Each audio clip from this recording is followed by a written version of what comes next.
स्वागत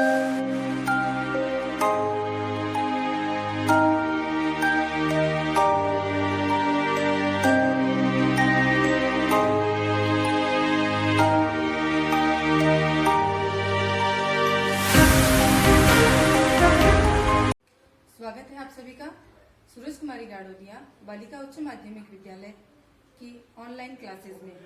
आज हम कक्षा 10 के इतिहास विषय के बारे में पढ़ेंगे। हमारे पहले पाठ के अंतर्गत सबसे पहले महाजनपदों के बारे में दिया गया है। इन्हीं महाजनपदों में एक महाजनपद था मगध।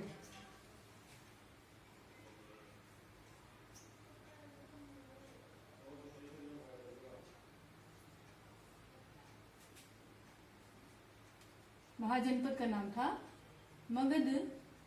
मगध जनपद जो था ये हर्यक वंश के समय एक विशाल साम्राज्य के रूप में इसका उदय हुआ। तो हर्यक वंश के समय इसका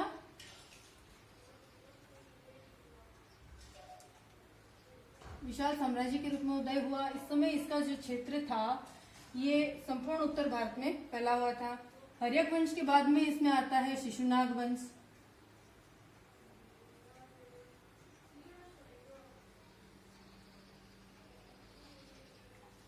और इसके बाद में इसमें आता है नंदवंश।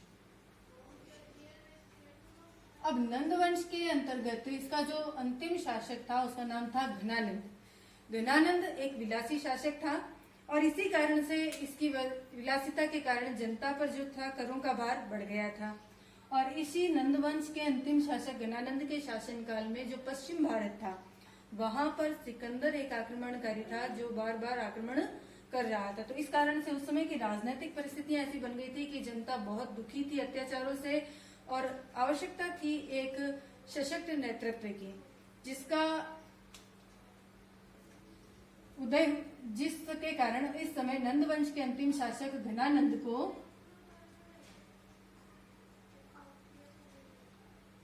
हरा करके चंद्रगुप्त मौर्य ने मौर्य साम्राज्य की स्थापना की। अब चंद्रगुप्त मौर्य के बारे में पढ़ने से पहले हम ये जान लेते हैं कि चंद्रगुप्त मौर्य जो था ये चाणक्य को हम कौटिल्य और विष्णुगुप्त के नाम से भी जानते हैं। तो चाणक्य ने चंद्रगुप्त को बाल्यावस्था में ही अपने साथ लिया था, क्योंकि उस समय चाणक्य ने देखा था कि चंद्रगुप्त के अंदर एक नेतृत्व के बहुत अच्छे गुण दिखाई दे रहे थे। तो उन्होंने उसको 1000 काशापण यानी कि चांदी की मुद्राओं में अपने साथ खरीद करके लिया और तक्षशिला ले गए थे। इसको हराकर के बाद में आता है मौर्य, और मौर्य में कौन था? चंद्रगुप्त। चंद्रगुप्त की शिक्षा के बारे में देखें।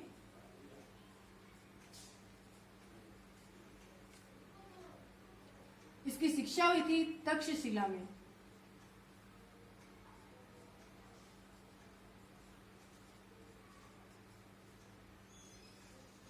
तक्षशिला में इनकी शिक्षा दीक्षा हुई और जब चंद्रगुप्त सैन्य पराक्रम में और में सब में पूरी तरह निपुण हो गया, तब चाणक्य के नेतृत्व में इसने घनानंद को हरा करके 326 ईसा पूर्व में मौर्य साम्राज्य की स्थापना की।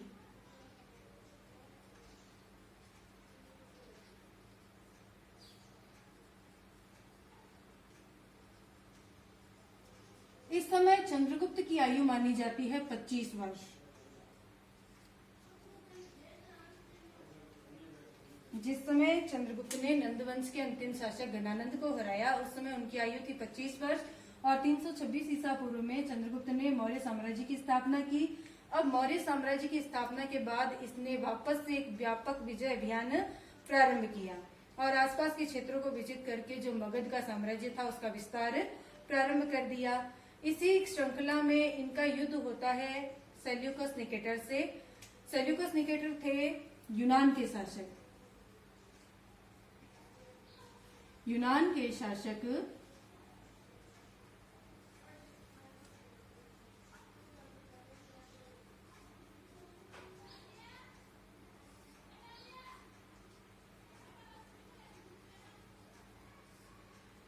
यूनान के शासक सेल्यूकस निकेटर से हमारे चंद्रगुप्त का युद्ध हुआ और इस युद्ध में चंद्रगुप्त ने सेल्यूकस निकेटर को हरा दिया।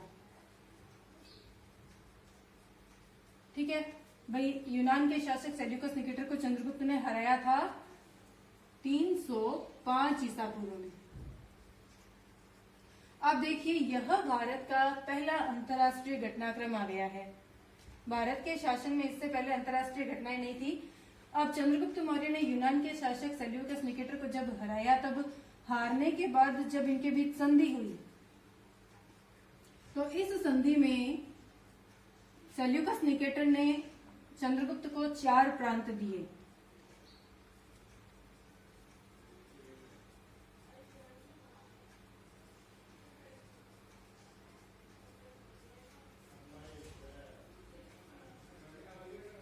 ये 4 प्रांत थे हमारे हेरात, काबुल, कांधार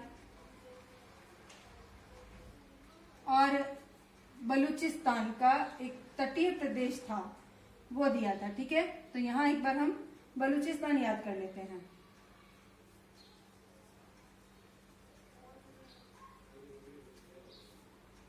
इसके साथ इसने और क्या किया, अपनी पुत्री हेलेना का विवाह चंद्रगुप्त से किया। हेलेना कौन थी? सेल्यूकस निकेटर की पुत्री थी। ठीक है ना।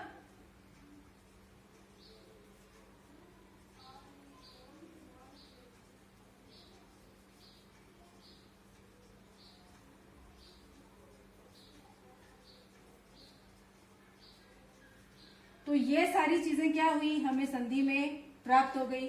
इसके बदले में अब चंद्रगुप्त ने वापस भी रिटर्न में कुछ दिया। हम कह सकते हैं आजकल की भाषा में रिटर्न गिफ्ट। तो रिटर्न गिफ्ट में चंद्रगुप्त ने इनको वापस में दिया 500 हाथी। हाथी उस समय शक्ति का प्रतीक माने जाते थे किसी भी शासक के लिए। तो अब यहाँ पर हमारे पास जो पहला अंतरराष्ट्रीय घटनाक्रम आया है वो है कि चंद्रगुप्त मौर्य ने यूनान के शासक सेल्यूकस निकेटर को 305 ईसा पूर्व में हराया और हारने पर सेल्यूकस निकेटर ने संधि की। इस संधि में उसने चंद्रगुप्त को अपने 4 प्रांत हेरात, काबुल, कांधार और बलूचिस्तान का एक भाग दे दिया। साथ में अपनी पुत्री हेलेना का विवाह चंद्रगुप्त से कर दिया। ये हमारा पहला अंतरराष्ट्रीय विवाह है। ध्यान रखिएगा इस बात का, चंद्रगुप्त और हेलेना का विवाह पहला अंतरराष्ट्रीय विवाह है। इसके बाद में रिटर्न गिफ्ट में चंद्रगुप्त मौर्य ने सेल्यूकस निकेटर को 500 हाथी प्रदान किए। अब इसके बाद एक प्रमुख घटना जो आती है कि चंद्रगुप्त मौर्य ने अपने गुरु स्थूलभद्र, चंद्रगुप्त मौर्य ने स्थूलभद्र के नेतृत्व में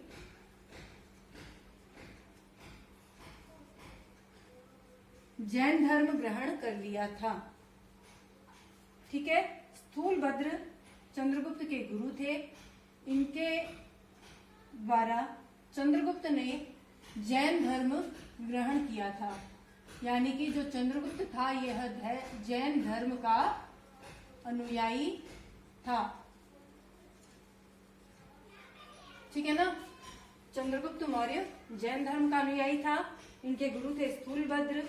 और इसके शासनकाल में एक प्रमुख घटना क्या हुई कि स्थूलभद्र के ही नेतृत्व में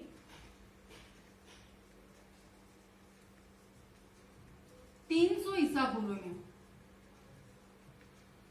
पहली जैन संगति का आयोजन किया गया।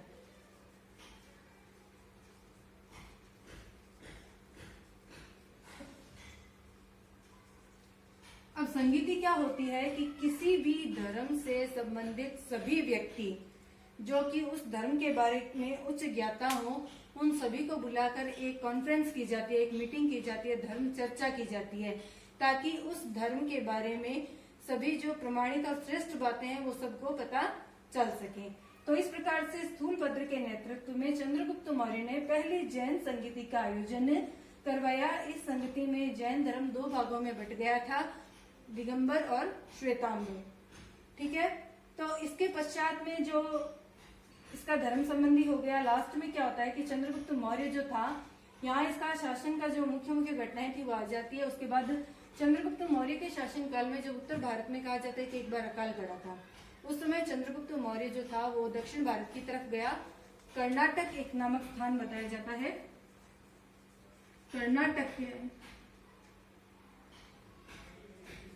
कर्नाटक में श्रावस्ती। अब कर्नाटक में श्रावस्ती नामक स्थान पर जाकर इसने चंद्रगुप्त मौर्य ने संलेखना पद्धति, संलेखना का मतलब होता है कि कोई भी व्यक्ति अपनी इच्छा अनुसार अन्न और जल का त्याग कर देता है मृत्यु को प्राप्त करने के लिए। संलेखना पद्धति से इसने अपनी देह त्याग कर दी थी।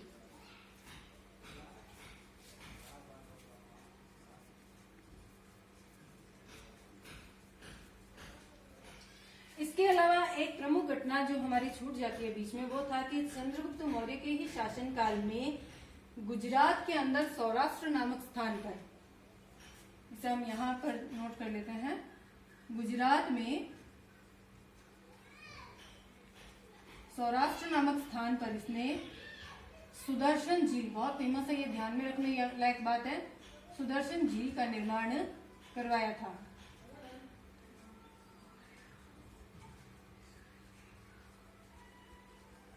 तो ये इसके शासनकाल की मुख्य मुख्य बातें हैं चंद्रगुप्त मौर्य की, कि चंद्रगुप्त मौर्य से पहले जो मगध एक महाजनपद था, इस पर हर्यक वंश के शासन के समय एक शक्तिशाली राज्य के रूप में उदय हुआ। उसके बाद यहाँ पर शिशुनाग वंश का आया, फिर यहाँ पर नंद वंश का शासन काल आया। नंद वंश के अंतिम शासक घनानंद को हराकर हमारे चंद्रगुप्त मौर्य ने मौर्य वंश की स्थापना की। चंद्रगुप्त मौर्य की शिक्षा तक्षशिला में हुई थी। यह जैन धर्म का अनुयायी था और 326 ईसा पूर्व में इसने मौर्य साम्राज्य की स्थापना की। इस समय इसकी आयु जो थी वो 25 वर्ष थी।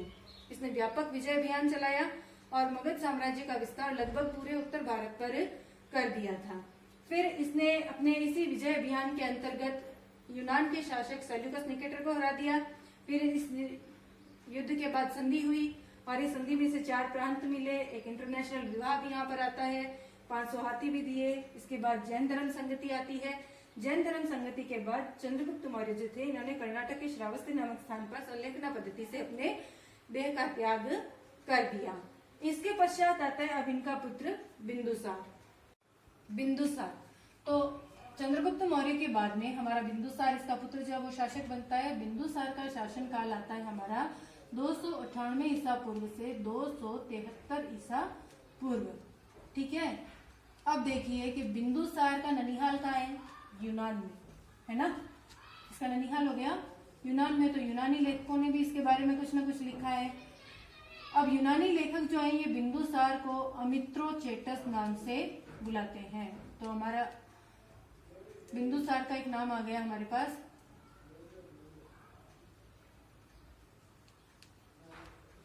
अमित्रोचेटस।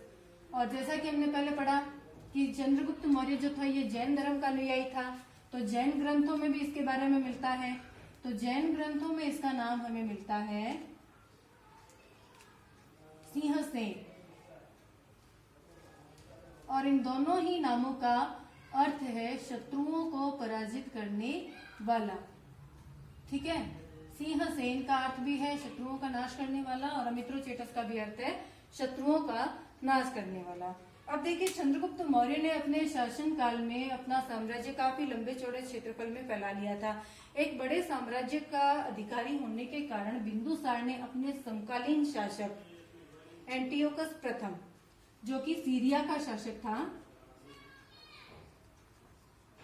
सीरिया के शासक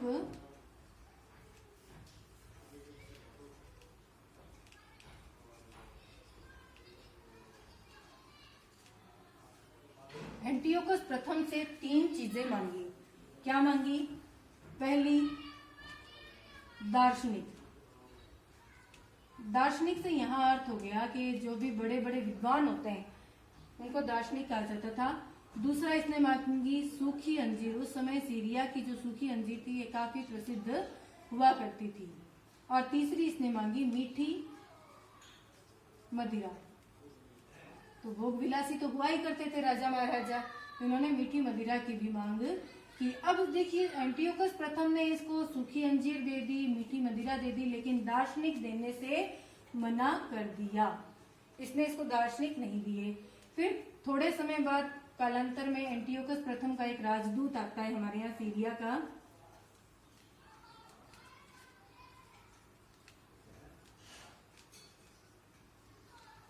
जिसका नाम है डायमेकस।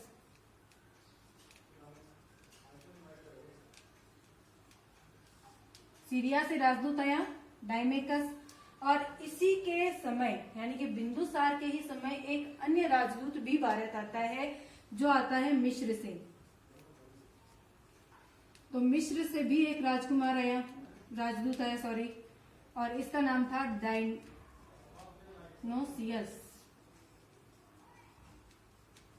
इस प्रकार से बिंदुसार के शासनकाल में दो राजदूत आते हैं, एक सीरिया से डायमेकस और एक आता है मिस्र से डायनोसियस। तो इस प्रकार से सीरिया और मिस्र के साथ इसके संबंध हो गए, यूनान के साथ इसके संबंध हो गए। सीरिया से इसने कुछ सामान प्राप्त किया है, जिसमें सूखी अंजीर और मीठी मदिरा इसको मिली है। फिर आता है इसके धर्म के बारे में। तो जिस प्रकार हमने देखा कि चंद्रगुप्त मौर्य जैन धर्म का अनुयायी था, उसी प्रकार जो बिंदुसार है ये अपना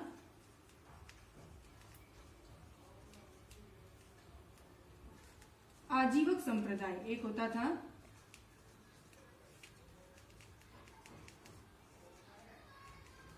आजीवक संप्रदाय भाग्यवादी संप्रदाय है, और इसके संस्थापक थे मखली पुत्र गोई।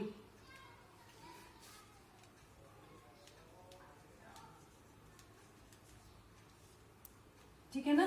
तो इस संप्रदाय के अनुयायी थे बिंदुसार।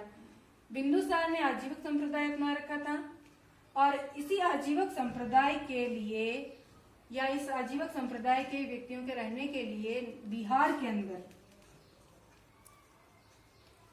बिहार में, बिहार की नागार्जुन पहाड़ियों में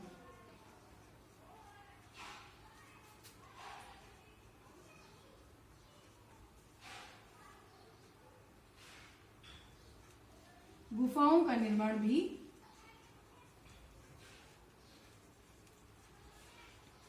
करवाया था। ठीक है। तो अब बिंदुसार के शासनकाल में प्रमुख घटनाएं क्या हो गई कि बिंदुसार 298 ईस्वी पर गद्दे पर बैठा। फिर इसने यूनान के शासक, यूनान के जो धर्म यानी कि जो इतिहास साहित्य में प्राप्त होता है उसके अंदर इसको अमित्रोचेटस कहा गया है, जैन ग्रंथों में इसको सिंहसेन कहा गया है। तो पहली बात तो बिंदुसार के 3 नाम हो गए, बिंदुसार, अमित्रोचेटस और सिंहसेन, 3 नाम हमें इसके प्राप्त होते हैं। फिर आता है सीरिया के शासक से इसने सूखी अंजीर और मीठी मदिरा प्राप्त की, दार्शनिक भी मांगे लेकिन देने से मना कर दिया था। तीसरा आता है सीरिया और मिस्र से 2 इसके पास राजदूत आते हैं, एक डायमेकस है, एक डायनोसियस है। फिर बिंदुसार जो है ये आजीवक संप्रदाय का अनुयायी था, जो कि एक भाग्यवादी संप्रदाय है, और आजीवक संप्रदाय के लिए बिहार की नागार्जुन पहाड़ियों में गुफाओं का निर्माण भी करवाया गया है। अब देखिए बिंदुसार के बाद में जो शासक आता है अशोक, ये ऐसा कहा जाता है किंवदंतियों में कि बिंदुसार की इच्छा के विरुद्ध इसका पुत्र अशोक शासक बना था। तो नेक्स्ट हम अशोक पढ़ेंगे।